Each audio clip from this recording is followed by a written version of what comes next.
Lezi indaba zehora lokuqala sigwethulela zinabukhoma ekomkhulu le-SABC e-Auckland Park eGoli nazo ezinosihlonze emini nje. I'm okay, but also I'm a bit unsettled and a little bit anxious, not knowing what tomorrow could hold.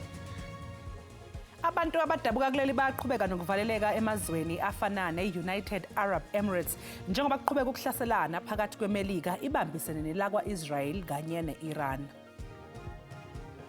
Because he is in contempt from where we are sitting, we are going to have the Commission initiate the necessary legal processes against him.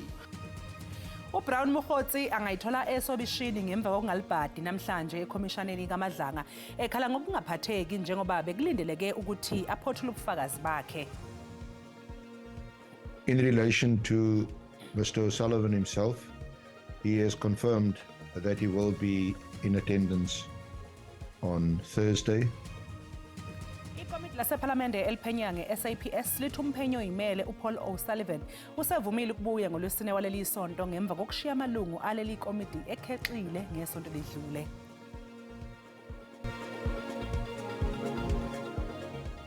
Ngikubingelele mbukeli ngikwamukele indaba yenze ihora lokuqala igama lami noXolo Mamtshali wakwaMwali hlabangana lemhlophe qwa ake sibheke ukuthi namhlanje mini sikuphathele ziphi.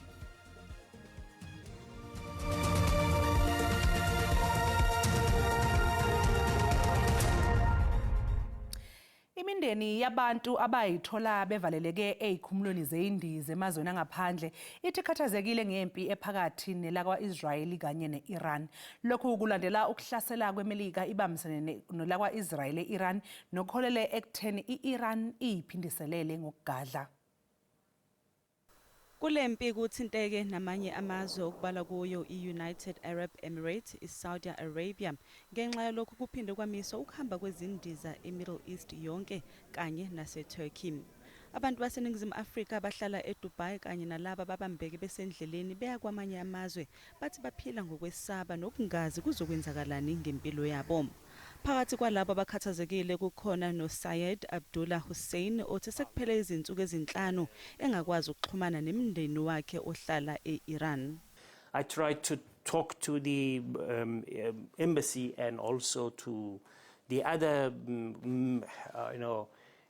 means of communication, which all of them has got any facility to communicate with the loved ones. Namhlanje kuseni kubika ukuqhuma okuzwakale eDubai, eDoha nase-Abu Dhabi kanti ama-drones empi akwa-Israel abonakale eduze komngcele wase-Lebanon.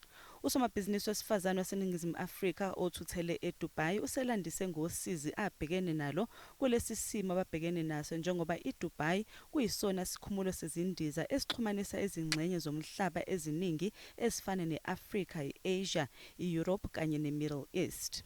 I'm okay, but also I'm a bit unsettled and a little bit anxious, not knowing what tomorrow could hold. I-ANC nayo igxekile lesenzo seMelika ne-Israel yachaza lokhu kuhlasela njengokucindezela nokuphula imithetho yamalungelo abantu. We continue to condemn the role of the US in policing the world and those that they are abetting. INingizimu Afrika isishicelele izinombolo zocingo zamanxusa emazweni athintekile lapho izakhamuzi ezicindezelekile zingathola usizo.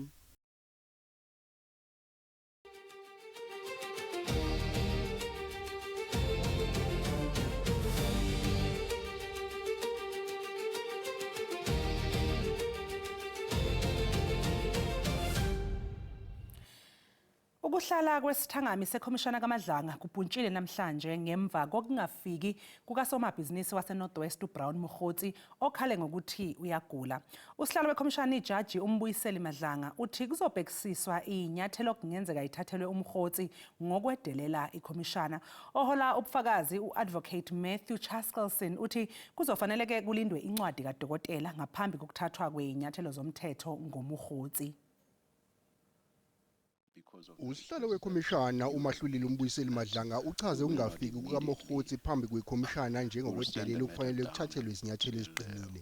Mr. Mokgotsi is in contempt, and our idea when we discussed the matter amongst the three of us was to say because he is in contempt from where we are sitting, we are going to have the Commission initiate the necessary legal processes against him.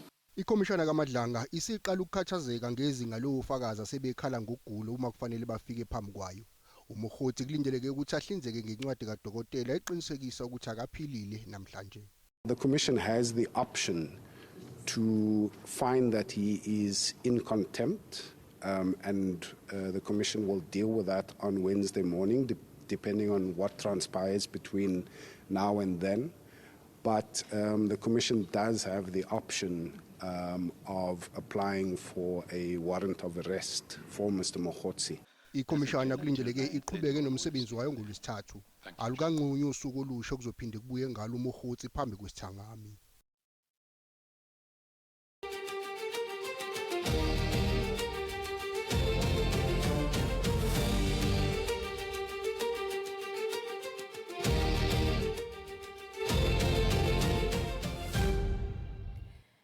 Ikomiti lasephalamende eliphenya ngombutho wamaphoyisa iSAPS lithi umphenyi oyimele uPaul O'Sullivan usevumile ukubuya ngolwesine waleli sonto ngemva kokushiya amalungu aleli komiti ekhexile ngesonto ledlule ngesikhathi eshiya kungakaphothulwa ubufakazi bakhe. Abeluleki bezomthetho ephalamende bathi uma engalibhadi ngolwesine kuyobeke sekhisha incwadi yokumphoqa ukuthi avele phambi kwaleli komiti. Abeluleki bezomthetho ePhalamende bathi umphenyi wezobunhloli ozimele uPaul O'Sullivan kungenzeka ukuthi wenze icala ngokushiya iPhalamende emhlanganweni wangesonto ledlule yize engakaqedi ukwethula ubufakazi bakhe.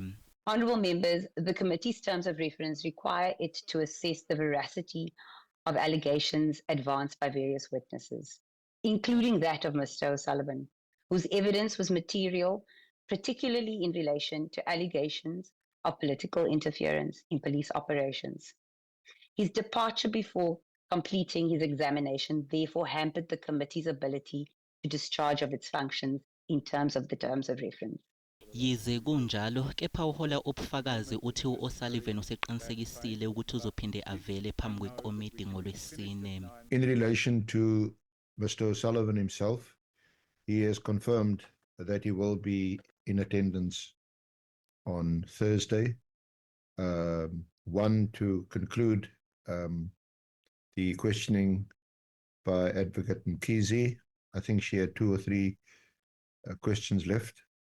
And then, of course, to deal with the matter that's just been addressed. We can also confirm that in the event that Mr. O'Sullivan does not comply with the committee's invitation for him to appear before it, a summons has already been prepared in order to secure his attendance. Kusasa kulindeleke ukuthi uLieutenant General Tebelo Mosigidi avele phambi kwekomiti. Uzoqala kusasa ukwethula ubufakazi bakhe ufakazi wokuqala wombuso ecaleni labasolwa ababhekene nezinsolo zenkohlakalo ethendeni leyigidi ezingama255 zamarandi. Kulaba basolwa kubalwa kuboke nalowo owayundunankulu eFree State uAce Magashule. Bebese enkantolo ephakeme yaseFree State abasolwa ababhekene nezinsolo zenkohlakalo ethendeni leyigidi ezingama255 zamarandi. Labasolwa kubalwa kubo nalowo engundunankulu eFree State uAce Magashule kade bephuma bengena kule nkantolo ephakeme ngenxa yokuhlehliswa kwecala. Umbuso uqinisekise ukuthi ukhona ufakazi wawo omi ngomumo yize bengekho namhlanje enkantolo ngenxa yezindleko. My Lord, due to the correspondence via the attorneys and legal representatives, we have our witness on standby. However, we have not requested him to be today before court due to the last where we've had him for a week available at expenses and have been unable to proceed with the matter as we had been awaiting what was transpiring with regards to the legal aid application on behalf of Mr. Mokhesi. So our first witness is ready and available as from tomorrow. We just do not have him here today due to all of these issues that we need to iron out. Ijaji kule nkantolo libese lihlehlisela ikusasa lolu daba njengoba umbuso uzofika nofakazi wawo wokuqala. Therefore, I make the decision and I make an order that this matter will proceed tomorrow by the calling of the first state witness. Thank you. All the accused are warned to be present again tomorrow. The court will now adjourn. Seyiphelile iminyaka engaphezulu kwemihlanu libambezeleka lolu daba njengoba nje ukuqala kokuboshwa kwabasolwa kwaqala ngo-2020. Mbukeli sathi qo eyitolo kanti uma ngabe sibuya sokuphathela udaba oluthi Ungqongqoshe wemfundo eyisisekelo uSivuye Gwahube usememezele ukuthi usekwamukela ukungenela umbango wesikhundla sephini lokuqala likasihlalo wesigungu esiphezulu se-Democratic Alliance.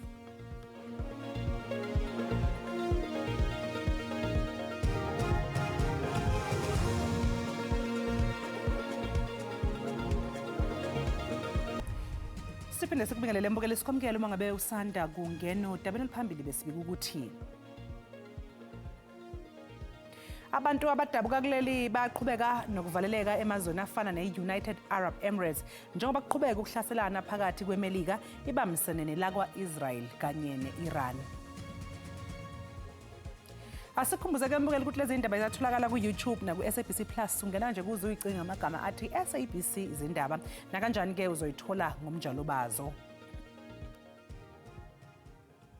Ungqongqoshe wemfundo eyisisekelo uSivuye Gwahube usememezele ukuthi usekwemukele ukungenela umbango wesikhundla sephini lokuqala likasihlalo wesigungu esiphezulu se-Democratic Alliance. Leli qembu lizobamba ingqungquthela yalo yokukhetha ubuholi ngoMbasa walonyaka kanti isikhathi sokuphakamisa amagama abazongenela umbango wezikhundla ezithile sivulwe ngokusemthethweni ngesonto ledlule. NgoLwesihlanu uGwahube wayeseka imeya yaseKapa uJordan Hill Lewis ngesikhathi ememezela ukuthi ugaqele isikhundla sokuholiday A. Manje naye kusememezele ezinkundleni zokuxhumana ukuthi naye uzobebheke ukuqokwa njengephini likasihlalo wesigungu esiphezulu njengoba ethi leli qembu kufanele liqoka abaholi abazoqinisekisa ukuthi liba iqembu elikhulu kunawo wonke kuleli. Umsola wesibili ecaleni lokubulawa kaSenzo Meyiwa uBonga Ntanzi utshela inkantolo ephakeme ePitoli ukuthi umakhalekhukhwini wakhe wathathwa ngesikhathi eboshwa mhla ziyi-16 kuNhlangulana wonyaka u-2020. Umbuso uthi uma kuhlolisisa umakhalekhukhwini wakhe komsola wesibili uBonga Ntanzi kuyavela-ke ukuthi washayela ucingo ugogo mhla ziyi-10 kuLwezi ngo-2020. Umbuso kombuzo ukuthi angaphawula athini ngalokho. Impendulo yami phambi kwakho senkantolo ngangena phone. Mina ngingakusho phambi kwakho ukuthi azange ngifonele le number futhi ngangena phone ngani. Eyami ifone ithathwe mhla ngibona June 16. Untanzi ucacisele inkantolo ukuthi kumakhalekhukhwini wakhe wayesebenzisa ama-SIM card amabili uVodacom kanye no-MTN. Efonini yami phambi kwakho senkantolo inama-SIM card awuthu MTN noVodacom. uVodacom yi-060 90 168 90. Lena nenithe code inamba ka-MTN. Ingakho nje ngithi lento ekhandwe la ngiyayithula ngayibuka kodwa ngizoyiphendula egcineni phambi kwakho senkantolo. Untanzi uthi ubufakazi obuphambi kwenkantolo abulona iqiniso njengoba kuthiwa inombolo yakhe waqala kuyisebenzisa ngo-2014 kodwa yena uthi waqala kuyisebenzisa ngo-2018. Sikhumbula ukuthi uhosi akakhuluma ngeqiniso phambi kwakho. Uthe le number le yami eka-2014 lapho sasixhumana khona. Mina ngiyamtshela ngithi number ngeka-2018.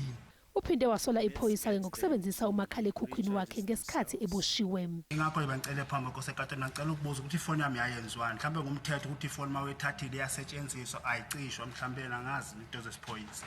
Icala liyaqhubeka. Njengoba kuqhubeka uphenyo ngobuqotho balowo umqondisi we-NPA South Gauteng u-Advocate Andrew Chauke, isigcawu sejaji eselithathe umhlalaphansi uBess Nkabinde namhlanje silalele isicelo se-NPA sokuthi kulethwe abanye ufakazi abazohlinzekwa yilo luphiko lokushushumbiswa kwamacala noma-ke lokushushiswa kwamacala omphakathi. Namhlanje isigcawu esiphenya ngobuqotho bomqondisi we-NPA South Gauteng Advocate Andrew Chauke silalele isicelo somelelo lophiko Advocate Garth Helly sokuthi kulethwe ufakazi babo baphinde babaphe ngemibuzo ngokuzimela. Kanti kubonakala sengathi kunokungaboni ngasolinye phakathi kwasihlalo wesigcawu kanye no-Advocate Helly ngalokhu. You have asked to be given an opportunity and I'm saying to you, in the event we are inclined to grant you the relief you seek, because you have not told us that in your papers. We know that there are possibly some witnesses that you want to call. Now the question is, how long a time will you require? Insofar as witnesses are concerned, I can suggest that there would be in the region of about four or so more days as far as witnesses are concerned.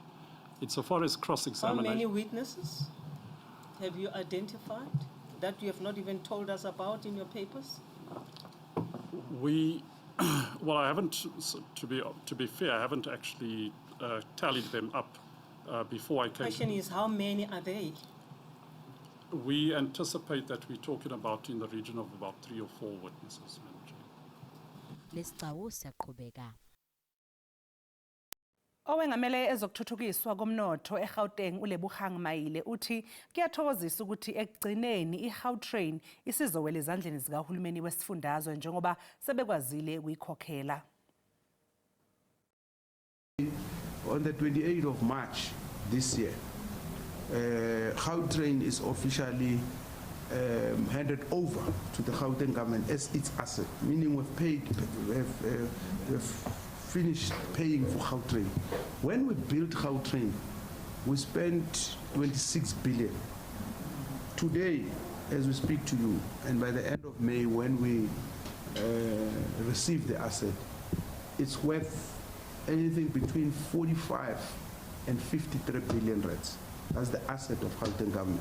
So that's the power of triple Ps. So we will, I think by end of March, through the Premier, announce the preferred bidder for the new concession that will last for for the next few years. The process is at an advanced stage, and we are happy that Gautrain is one of the triple Ps that have been successful. Mbukeli umhlahlo wesimo sezulu uzolandela emva kwekhefu.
Mbukeli ngaphambi kokuba sikushiye sikuphathela umbiko othi inhlangano eyengamela ibhola lombhoxo kuleli ithi mancane amathuba ukuthi elakuleli lizosingatha umqhudelwano wendebe yomhlaba kule minyaka ezayo. Iphini lomqeqeshi wamabhokobhoko uthi amabhokobhoko aya ngokuthuthuka. Things are starting to change. We're starting to evolve as a team, and then a team that I've always mentioned in probably the past year. If you look at a team like Italy now, the way they've been improving, so And in a lot of the games, I know a lot of the games, they always come close sometimes, even to win the games. And they've also had a couple of good wins last year, you know. And like Felix touched on it again, England, they came to the Six Nations with 12 wins in a row.